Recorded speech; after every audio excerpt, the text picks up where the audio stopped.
ವಚನವನ್ನು 12ನೇ ಶತಮಾನದೊಳಗೆ ಭಾಳ ಅದ್ಭುತವಾಗಿ ಬರೀತಾರೆ.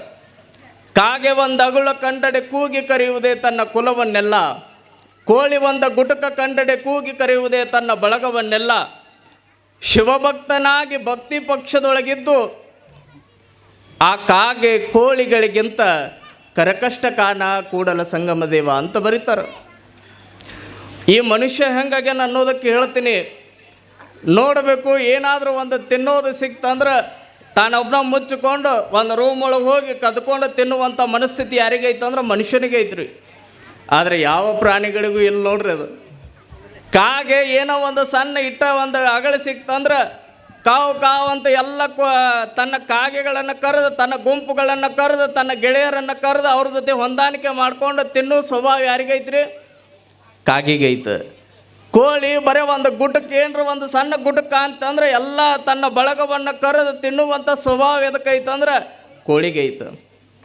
ಆದ್ರೆ ಮನುಷ್ಯ ಹಂಗಾಗ್ಯಾನ್ರಿ, ಬರೀ ಎಲ್ಲ ನನಗಬೇಕು ಎಷ್ಟು ಕೊಟ್ಟರು ಸಾಲದೇ ಇರುವಂಥ, ಸಾವಿನುದ್ದಕ್ಕೂ ಬರೀ ಪರದಾಡ್ಕೊಂತ ಬೇಕು ಆಸೆಯನ್ನು ತೋರ್ಕೊಂತ ಹೋಗುವಂಥ ಪ್ರಾಣಿ ಯಾವುದಾದ್ರೂ ಇದ್ದರೆ ಈ ಭೂಮಿ ಒಳಗೆ ಮನುಷ್ಯ ಬಿಟ್ರೆ ಮತ್ತೆ ಯಾವುದೂ ಇಲ್ಲರಿ.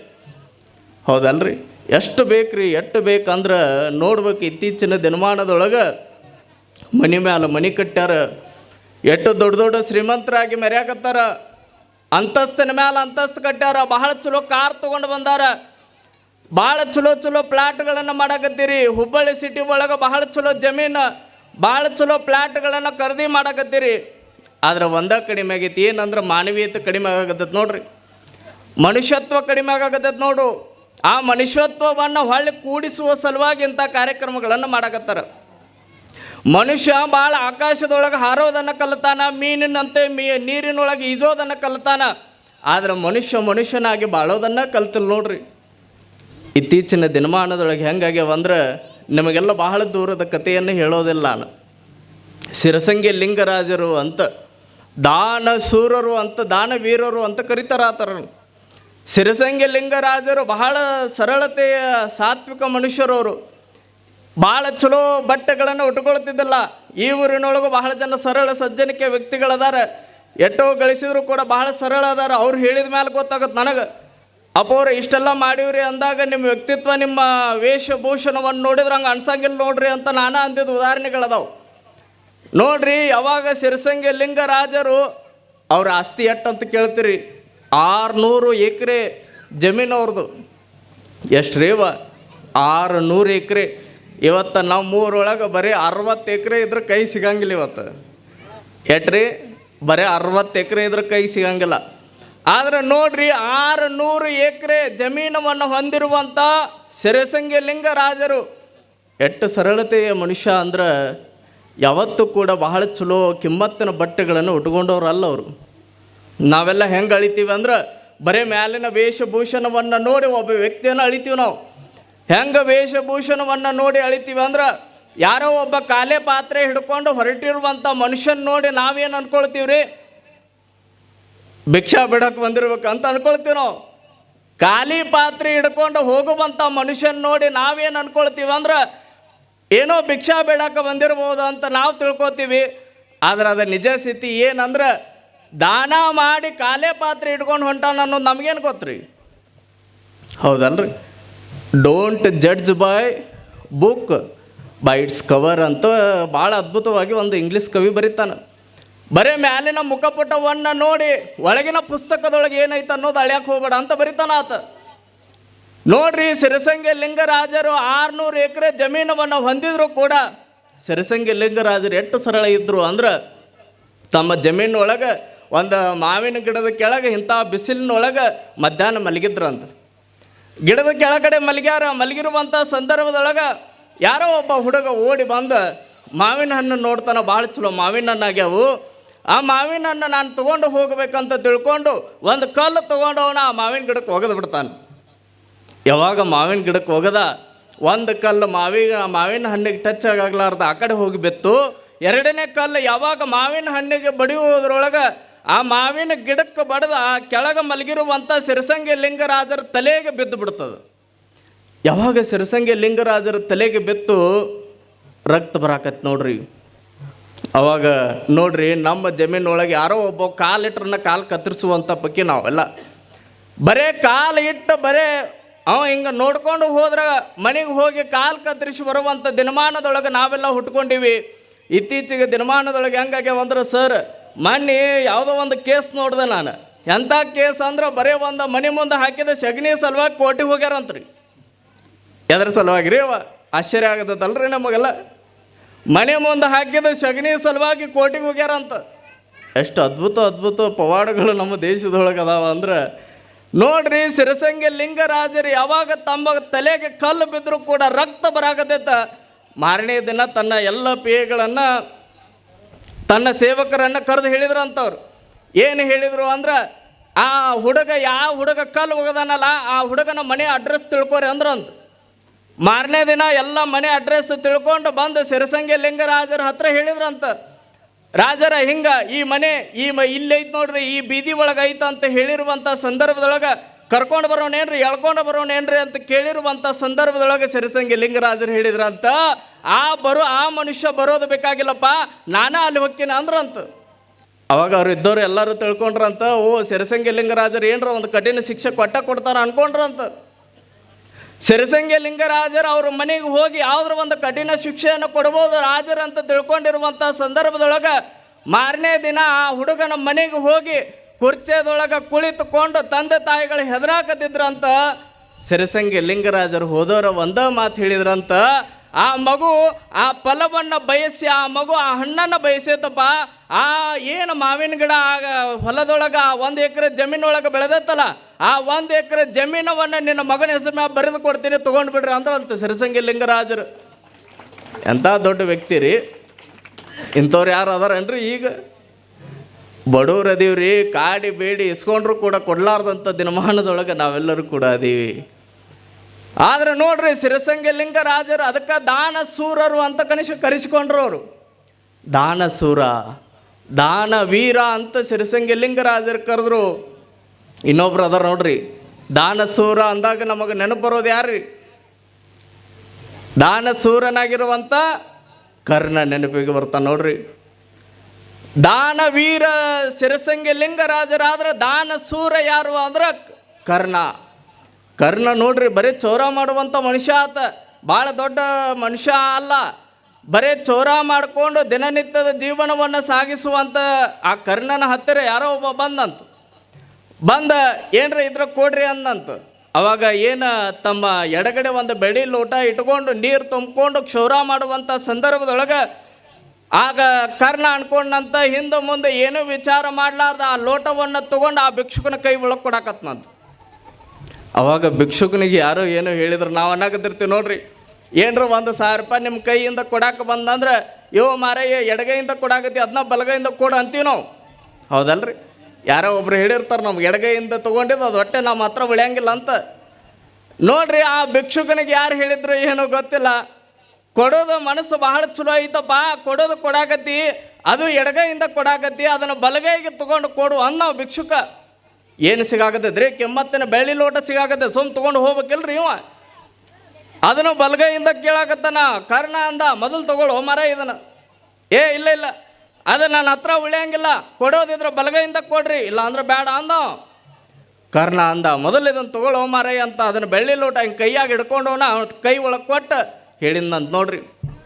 ಕರ್ಣ ಏನು ಅದ್ಭುತವಾಗಿರುವಂಥ ಮಾತು ಹೇಳ್ತಾನಂದ್ರೆ, ನಾನು ಯಾಕೆ ಎಡಗಡೆ ಇರುವಂಥ ಬೆಳ್ಳಿ ಲೋಟವನ್ನು, ಎಡಗೈ ಒಳಗಿರುವಂಥ ಬೆಳ್ಳಿ ಲೋಟವನ್ನು ತೊಗೊಂಡು ನಿನಗ್ಯಾಕೆ ಎಡಗೈ ಒಳಗೆ ಕೊಟ್ನಿ ಅಂದ್ರೆ, ಬಲಗೈ ಒಳಗೆ ನಾನು ಕೊಡಬಹುದಾಗಿತ್ತಪ್ಪ, ಎಡಗೈಯಿಂದ ಯಾಕೆ ಕೊಟ್ನಿ ಅಂದ್ರೆ, ಅದನ್ನು ಎಡಗೈ ಒಳಗಿರುವಂಥ ಬೆಳ್ಳಿ ಲೋಟವನ್ನು ತೊಗೊಂಡು ಅದನ್ನು ಬಲಗೈಗೆ ಇಟ್ಕೊಂಡು ನಿನಗೆ ಕೊಡುವಾಗ ಕೊಡಬಾರದು ಅನ್ನುವಂಥ ಭಾವ ಮಧ್ಯದೊಳಗೆ ಸುಳಿತು ಅಂದ್ರೆ ದಾನ ಅಂತ ಅನಿಸ್ಕೊಳ್ಳಂಗಿಲ್ಲ, ಅದಕ್ಕೆ ನಾ ಎಡಗೈಯಿಂದ ಕೊಟ್ನಿ ಅನ್ನುವಂಥ ಮಾತುಗಳನ್ನು ಕರ್ಣ ಹೇಳಿದಂತ ನೋಡ್ರಿ. ಎಷ್ಟು ಅದ್ಭುತ ಮಾತಲ್ರಿ.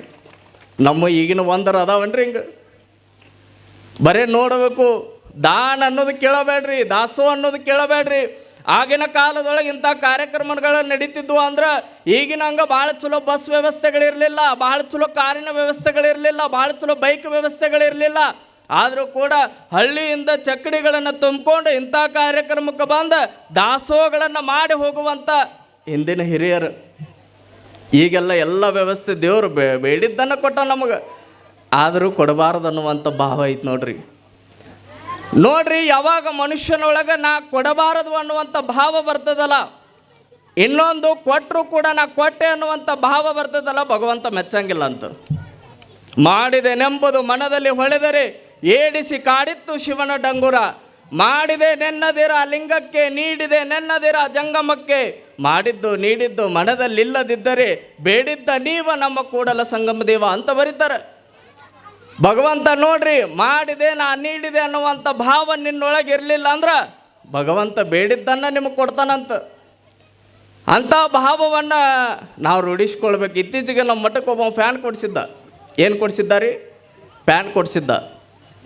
3 ಪಂಕ ಇರ್ತಾವಲ್ರಿ ಫ್ಯಾನ್. ಆ ಫ್ಯಾನ್ ಕೊಡಿಸಿದ್ದ.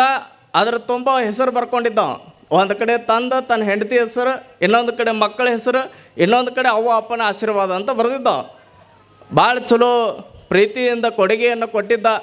ಮಠಕ್ಕೆ ತಂದು ಹಾಲೊಳಗೆ ಹಾಕಿತ್ತು. ಅದ್ರಾಗ ಗುಲ್ಬರ್ಗ ಸೈಡ್ ನಮ್ಮ ಕೆಟ್ಟ ಬಿಸಿಲು, ಮತ್ತು ಮಧ್ಯಾಹ್ನ ಟೈಮ್ನಾಗ ಈಗ ಬಿಸಿಲು ಎಟ್ಟೈತ್ರಿ. ಈ 2 ದಿನದ ಬಿಸಿಲು ತಾಪಮಾನ ಭಾಳ ಏರಿಕೆ ಆಗಿತ್ತು. 44-43 ತೋರ್ಸಾಕತ್ತಾರೆ ಗುಲ್ಬರ್ಗದ. ಎಷ್ಟಾಗೈತೆ ರೀ? 44-43 ತೋರ್ಸಾಕತ್ತಾರೆ. ಈ ಹುಬ್ಬಳ್ಳಿದು ಭಾಳ ಅಂದ್ರೆ ಒಂದು 39 ಇರ್ಬೋದೇನೋ, 39-40 ಇರ್ಬೋದೇನೋ ನೋಡ್ರಿ. ಅಂಥ ಕಡೆ ಬಿಸಿಲು ಒಳಗೆ, ಮಠ ಬಿಸಿಲು ಒಳಗೆ ಫ್ಯಾನ್ ಹಚ್ಕೊಂಡು ಕೂಡ್ತಾರ, ಆಫ್ ಮಾಡ್ಕೊಂಡು ಕೂಡ್ತಾರೋ? ಹಚ್ಕೊಂಡು ಕೂಡ್ತಾರಲ್ರಿ. ಅದಿರೋ ಇಲ್ಲ ರೀ? ಯಾವುದ್ರ ಬಿದಿರುಗೊಂಬಿ ಪ್ರವಚನ ಹೇಳಾಕತ್ತೀನಿ, ಅದಿರಿಲ್ರಿ? ಅದಿವಂತ ಜೋರು ಚಪ್ಪಾಳೆ ಹೊಡ್ರಿ ಒಂದು ಸಲ ನೋಡೋಣ.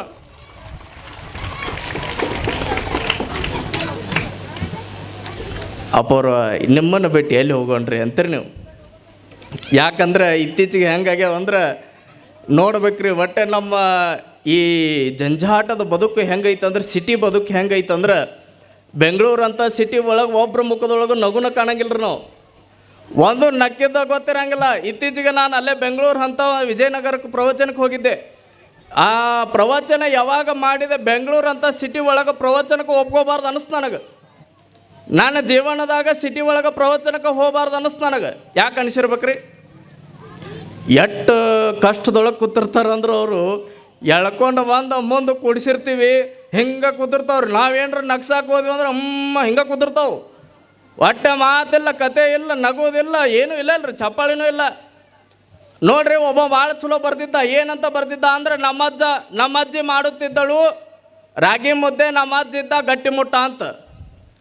ನಮ್ಮವ್ವ ಮಾಡುತ್ತಿದ್ದಳು ಜೋಳದ ರೊಟ್ಟಿ, ನಮ್ಮ ಅಪ್ಪ ಇದ್ದ ಜಗದ ಜಟ್ಟಿ. ಈಗ ನಮ್ಮಕ್ಕಿ ಮಾಡಾಕತ್ತಾಳೆ ಇಡ್ಲಿ ವಡ, ನಾಗಿನಿ ಪ್ಲಾಸ್ಟಿಕ್ ವಡ ಅಂತ ಬರ್ದಿದ್ದ. ಹಂಗಾಗ್ಯಾವಲ್ರಿ ಎಲ್ಲಕ್ಕೂ ಒಂದು ಏನರ ಒಂದು ಬಂದ ನೋಡ್ರಿ. ನಿನ್ನೆ ಹೇಳಿದ್ನಲ್ಲ ಮಷಿನ್ಗಳು ನೋಡ್ರಿ. ಯಾವಾಗ ನಮ್ಮ ಮಠಕ್ಕೆ ಫ್ಯಾನ್ ಕೊಡಿಸಿದ್ದ, ಮಠ ಮಧ್ಯಾಹ್ನದೊಳಗೆ ಬಂದು ಹಿಂಗೆ ಕೂಡುವಂಥ ಸಂದರ್ಭದೊಳಗೆ ದಿನ ಬರ್ತಿದ್ದು ನಾವು. ಬಂದು ಫ್ಯಾನ್ ಹಚ್ಕೊಂಡು ಕೂಡಬೇಕು, ಆಫ್ ಮಾಡ್ಕೊಂಡು ಕೂಡಬೇಕು. ಬಂದವನ ಫ್ಯಾನ್ ಆಫ್ ಮಾಡಿ ಕೆಳಗೆ ಕೊಡೋ ಅವಾಗ ನಾನು ಕೇಳಿದೆ ಅವನಿಗೆ. 1 ದಿನ ಹೋಯ್ತು, 2 ದಿನ ಹೋಯ್ತು, ಒಂದು 15 ದಿನ ಆದಮೇಲೆ ಕೇಳಿದೆ ಅವನಿಗೆ, ಏನೋ ಮಾರೇ ಮತ್ತು ನೀನೇ ಫ್ಯಾನ್ ಕೊಡಿಸಿ ಮತ್ತು ಮಠ ಮಧ್ಯಾಹ್ನದಾಗ ಬರ್ತಿ, ಕೆಟ್ಟ ಬಿಸಿಲ, ಫ್ಯಾನ್ ಹಚ್ಕೊಂಡು ಕೂಡ್ತಾರೋ ಆಫ್ ಮಾಡ್ಕೊಂಡು ಕೂಡ್ತಾರೋ? ನೀನು ನೋಡಿದ್ರೆ ಫ್ಯಾನ್ ಆಫ್ ಮಾಡ್ಕೊಂಡು ಕೂಡ್ತೀಯಲ್ಲ, ಮತ್ತಾಕೆ ಫ್ಯಾನ್ ಕೊಡಿಸಿ ಅದನ್ನು ತೊಗೊಂಡು ಹೋಗ್ಬಿಡು, ಬೇರೆದು ಹಾಕ್ತೇನೆ ಅಂದೆ ನಾನು. ಅವಾಗ ಆ ಮನುಷ್ಯ ಏನು ಅನ್ಬೇಕ್ರಿ, ಅಪ್ಪವ್ರ ನಾ ಬರುವಾಗ ಒಬ್ಬನ ಬರ್ತೀನಿ ಏನ್ರಿ ಅಂದ ಮೊದಲು. ಇಲ್ಲ ಬಿಡಪ್ಪ, ಒಂದು 2-3 ಜನ ಕರ್ಕೊಂಡು ಬರ್ತಿ, ನಿನ್ನ ಭಕ್ತಿ ಭಾಳ ಐತೆ ಅಂದೆ ನಾನು. ಅವಾಗ 1, 2, 3 ಜನ 4 ಜನ ದಿನ ಹೊತ್ಕೊಂಡು ಬರ್ತೀನಿ ರೀ ಅಪ್ಪರ, ಎದಕ್ಕೆ ಹೇಳ್ರಿ ಅಂದ. ನನಗೇನು ಗೊತ್ತೋ ಮಾರೇ ಅಂದೆ ನಾನು. ಏನಿಲ್ರಿ ಅಪ್ಪವ್ರ, ನಾ ಬಂದು ಕೆಳಗೆ ಕುಂತಾಗ ಫ್ಯಾನ್ ಆಫ್ ಮಾಡ್ಕೊಂಡು ಎದಕ್ಕೆ ಕೂಡ್ತೀನಿ ಅಂದ್ರೆ, ಅದ್ರ ಮ್ಯಾಲೆ ನನ್ನ ಹೆಸರು, ನನ್ನ ಹೆಂಡತಿ ಹೆಸರು, ನನ್ನ ತಂದೆ ತಾಯಿ ಹೆಸರು ಏನು ಬರ್ದಿನಲ್ರಿ, ಮತ್ತು ಕೆಳಗೆ ಕುಂತವ್ರು ಅದನ್ನು ನೋಡಬೇಕು, ಮತ್ತು ಫ್ಯಾನ್ ಹಚ್ಚಿದ್ರೆ ಅದು ಕಾಣ್ತದೇನ್ರಿ ಅಂದವ ನನಗೆ. ಹೆಂಗಾಗ್ಯಾವ್ರಿ ಈಗಿನ ದಾನ? ಹಂಗಿದ್ರೆ ಎದಕ್ಕೆ ಕೊಡಿಸ್ಬೇಕ್ರಿ ಅವ? ನೋಡ್ರಿ, ದಾನ ಧರ್ಮ ದಾಸೋಹಗಳಂದ್ರೆ ಇದಲ್ಲ. ನಮ್ಮ 12ನೇ ಶತಮಾನದೊಳಗೆ ವಿಶ್ವಗುರು ಬಸವಣ್ಣನವರು ಎಟ್ರಿ ಲಕ್ಷದ ಮೇಲೆ 96,000 ಗಣಗಳಿಗೆ ಜಂಗಮರಿಗೆ ದಾಸೋಹಗಳನ್ನು ಮಾಡಿದರು. ಬಸವಣ್ಣ ಒಂದು ದಿನ ಚಿಂತಾಕ್ರಾಂತನಾಗಿ ಕುಳಿತುಕೊಂಡಿದ್ದಂತ, ತಲೆ ಮೇಲೆ ಕೈ ಹೊತ್ಕೊಂಡು ಕುಳಿತುಕೊಂಡಿದ್ದ. ಚನ್ನಬಸವಣ್ಣ ಬಂದು ಕೇಳಿದ ಅಕ್ಕನ ಮಗನಾಗಿರುವಂಥ ಚನ್ನಬಸವಣ್ಣ ಬಂದು ಕೇಳ್ತಾನ, ಬಸವಣ್ಣ ಯಾವತ್ತೂ ಕೂಡ ನೀ ತಲೆ ಮೇಲೆ ಕೈ ಹೊತ್ಕೊಂಡು ಚಿಂತಾಕ್ರಾಂತನಾಗಿ ಕುಳಿತಿದ್ದ ನಾನು ನೋಡೇ ಇಲ್ಲ, ಆದರೆ ಇವತ್ತು ಏನೋ ಚಿಂತೆ ಮಾಡಿದಂಗೆ ಮಾಡಾಕತ್ತಿ ಅಂತ ಅನಸಾಕತ್ತಪ್ಪ. ಏನು ಚಿಂತೆ ಮಾಡಾಕತ್ತಿ ಬಸವಣ್ಣ, ನನಗೆ ಹೇಳ್ಬೋದೆ? ಅವಾಗ ಬಸವಣ್ಣ ಅಂದ, ಏನಂತ ಹೇಳಲಿ ಚನ್ನಬಸವಣ್ಣ, ನನ್ನ ಕನಸು, ನನ್ನ ದಾಸೋಹ ಬಹಳ ದೊಡ್ಡದಿತ್ತಪ್ಪ. 1,00,000 ಮೇಲೆ 96,000 ಗಣಗಳಿಗೆ ಜಂಗಮರಿಗೆ ದಾಸೋಹ ಮಾಡಬೇಕನ್ನುವಂಥ ದೊಡ್ಡ ನಂದ ಕನಸಪ್ಪ. ಆ ಕನಸು ಪೂರ್ಣಗೊಳ್ಳೋಲ್ದಾಗಿತ್ತಲ್ಲ ಅಂತ ಚಿಂತೆ ಮಾಡಾಕತ್ತೀನಿ ಅಂದ. ಅವಾಗ ಚನ್ನಬಸವಣ್ಣ ಅಂದ, ಏನಾಗೈತೆ ಬಸವಣ್ಣ? ಏನಿಲ್ಲ, ನನಗೆ 6,000 ಜಂಗಮರು ಕಡಿಮೆ ಬಿದ್ದಾರ ಅಂದ ಬಸವಣ್ಣ. ಎಟ್ರಿ? 6,000 ಜಂಗಮರು. ಬಸವಣ್ಣ ಕೇಳಾಕತ್ತಿದ್ದ ಹೊಣ್ಣಲ್ಲ, ಹೆಣ್ಣಲ್ಲ, ಮಣ್ಣಲ್ಲ. ನೋಡ್ರಿ, ನಾವು ಹೆಣ್ಣು ಹೊಣ್ಣು ಮಣ್ಣಿಗಾಗಿ ಬಡದಾಡಕತ್ತೀವಿ. ಬಸವಣ್ಣ ಸತ್ಯ ಶುದ್ಧವಾಗಿರುವಂಥ ಕಾಯಕಕ್ಕಾಗಿ ಬಡದಾಡಿದ, ಬಸವಣ್ಣ ದಾಸೋಹಕ್ಕಾಗಿ ಬಡದಾಡಿದ. ಈ ನಾಡಿನೊಳಗೆ ಬಸವಣ್ಣನಿಂದ ವಿಭೂತಿ ಉಳಿದೈತ, ಬಸವಣ್ಣಿಂದ ಲಿಂಗ ಉಳಿದೈತ, ರುದ್ರಾಕ್ಷಿ ಉಳಿದೈತ, ಮಂತ್ರ ಉಳಿದೈತ. ಒಬ್ಬ ಕವಿ ಬಹಳ ಅದ್ಭುತವಾಗಿ ಬರೀತಾನ, ಈ ನಾಡಿನೊಳಗೆ ಕನ್ನಡ ಅನ್ನುವಂಥ ಅಕ್ಷರಗಳು ಉಳಿದಿದ್ದು ಅಂದ್ರೆ, ಕನ್ನಡ ಅನ್ನುವಂಥ ಭಾಷೆ ಉಳಿದಿತ್ತಂದ್ರೆ ಅದಕ್ಕೆ ಒಂದೇ ಒಂದು ಕಾರಣ ಅಂತ ಬರೀತಾನೋ. ಯಾವುದು ಅಂತ ಪ್ರಶ್ನೆ ಮಾಡಿ ಕೇಳಿರುವಂಥ ಸಂದರ್ಭದೊಳಗೆ ಬಸವಣ್ಣ ಕೊಟ್ಟಿರುವಂಥ ಈ ನಾಡಿಗೆ ವಚನ ಸಾಹಿತ್ಯ ಅನ್ನುವಂಥ ಕೊಡುಗೆಯಿಂದ ಕನ್ನಡ ಉಳಿದೈತ ಅನ್ನುವಂಥ ಮಾತುಗಳನ್ನು ಆ ಕವಿ ಬರೀತಾನೆ. ನೋಡ್ರಿ, ಬಸವಣ್ಣ ಎಷ್ಟು ದೊಡ್ಡ ಅದ್ಭುತವಾಗಿರುವಂಥ ಈ ನಾಡಿಗೆ ಸೇವೆಯನ್ನು ಸಲ್ಲಿಸಿದ.